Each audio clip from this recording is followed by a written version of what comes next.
got an itch I can't. One thing that I did notice Daniel did really well, like right off the bat, was he was always focusing on contractions and technique before like throwing the full stack on and trying to just pull as much weight as possible. First thing that I would say that you guys should focus on when doing a lat pull down is really squeezing down and keep your elbows tucked at the bottom of the motion. This is really what's going to build a lower lat. In some of these videos, you'll see that Daniel really does a good job at tucking all the way down and pulling and holding for a second at the bottom.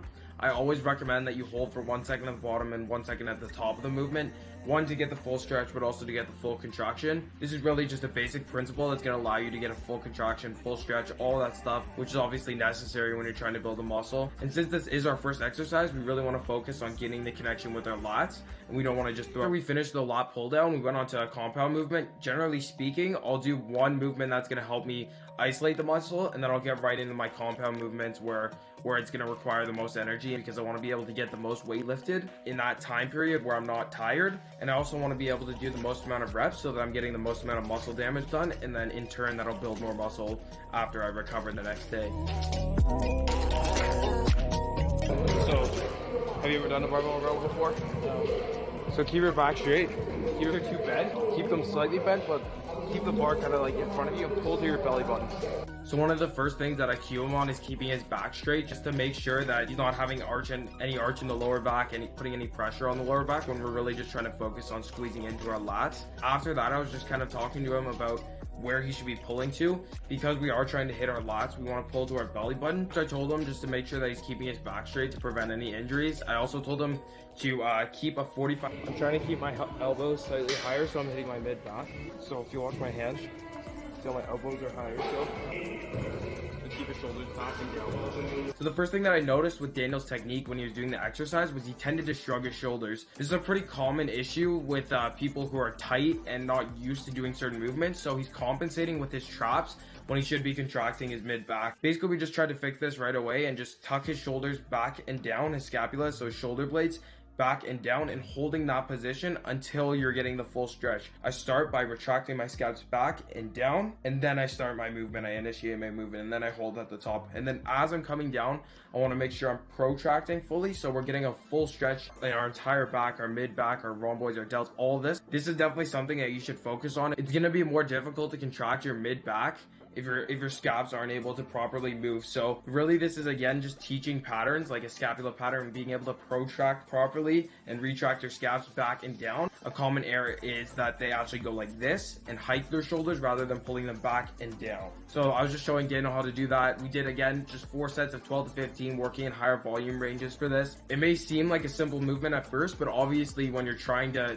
perfect certain techniques and motions and stuff, and when you're trying to gain certain details to working certain points, like you really want to make sure that you're focusing on every single detail, from the bottom of the movement to the top of the movement to the path of the bar while you're pulling. All of this different stuff makes a difference in building a back that has every single detail. If you notice, like Breon Ainsley, he has like a crazy detailed back, and he's been working with Chris Cormier, who my brother as well is working with. These guys focus on every single little thing just to make sure that their back is fully detailed, dense, all of this different stuff. And one thing that I think a lot of people neglect is the tempo of the movement. If we're coming down at the bottom, we want to hold for a second, and then we want to explode up and contract as hard as we can. This is just getting different muscle fibers to work. When you're just starting out, it's good to control it, but as you progress along, you want to be able to contract and fire all the muscles at once more explosively.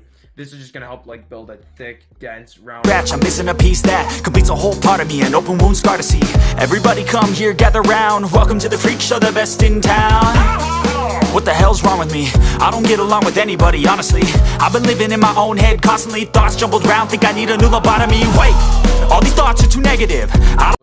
Basically perfect here. Again, he only started with like 30 pounds or 35 pounds and just focused on squeezing his lat. Things that I would say that you should focus on: make sure that you keep your back straight the entire time, and make sure that you're pulling from your elbow. Breathing techniques are extremely important, obviously, when you're training back, because it does involve so much core and bracing. So what I like to do to make sure that I'm exploding from the bottom of the movement is breathe in all the way on the eccentric portion of the movement, and then on the concentric, which is where you're going up, I like to breathe all the way out and explode at the top and hold it for 1 second. Basically, just mastering these breathing techniques, which can take a long time, and I haven't even done it myself, will just allow you to get into a perfect motion and flow and tempo and all this stuff and being able to breathe is so important when you're focusing on rhythm and tempo.